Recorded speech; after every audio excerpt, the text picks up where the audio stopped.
we have had a working breakfast this morning with the European Union, more so the ambassadors from European countries representing their countries' foreign missions here in Kenya. This was a meeting between the organizing committee of the Nyanza International Investment Conference and the EU. You are aware that we will be having a Nyanza International Investment Conference next month, running for 2 days, 28th to 29th of June. The purpose of that International Investment Conference is to help us map out the economic opportunities which are available within the Nyanza region by way of comparative advantages with the needs, expectations, and aspirations of investors. Now, the purpose of this meeting, therefore, is to enable us establish a common denominator between the organizing committee and the EU ambassadors with a view to the EU mission helping us to get prospective investors who can uptake the economic development opportunities available in the Nyanza region. From the Nyanza International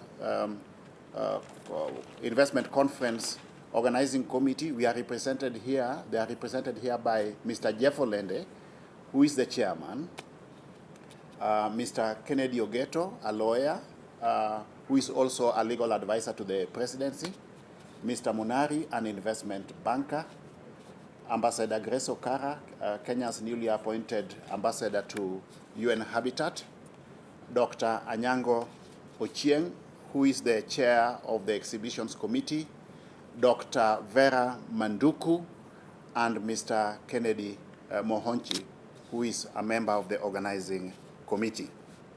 From the EU team, the team is led by the EU ambassador to Kenya, Ambassador Henriette Gega, and we have got the ambassadors from Austria, Belgium, Czech Republic, Cyprus, Denmark, France, Estonia, Germany, Hungary, Italy, Ireland, Netherlands, Poland, Portugal, Romania, Slovakia, Spain, Sweden. We also have the European Investment Bank is also represented at this morning's meeting.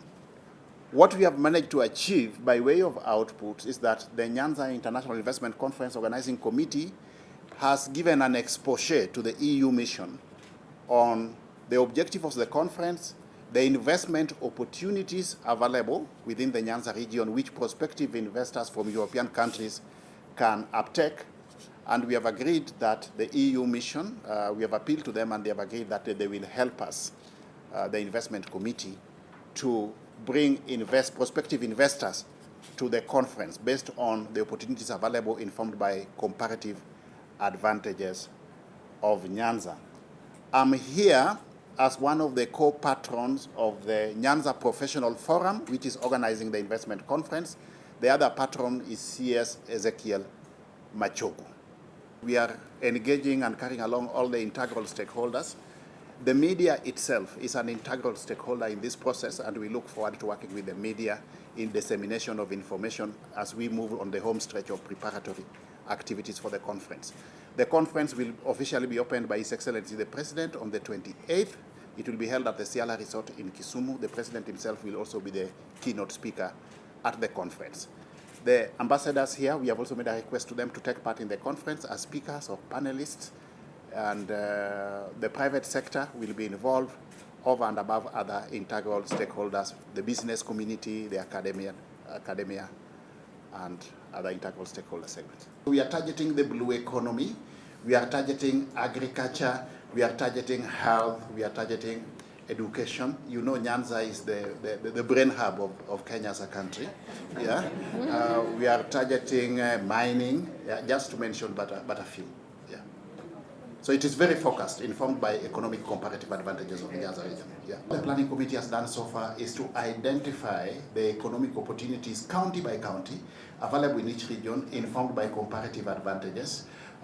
which can be matched with the expectations of the investors. So we expect that the conference will be attended by investors who develop interest in specific projects. The projects have been mapped out, the costings have been done, and these are also heavily borrowed from the county integrated development plans. They have got feasibility, informed by feasibility studies, so they are bankable proposals. But at the tail end of the conference, we want to lock up certain agreements by way of investment.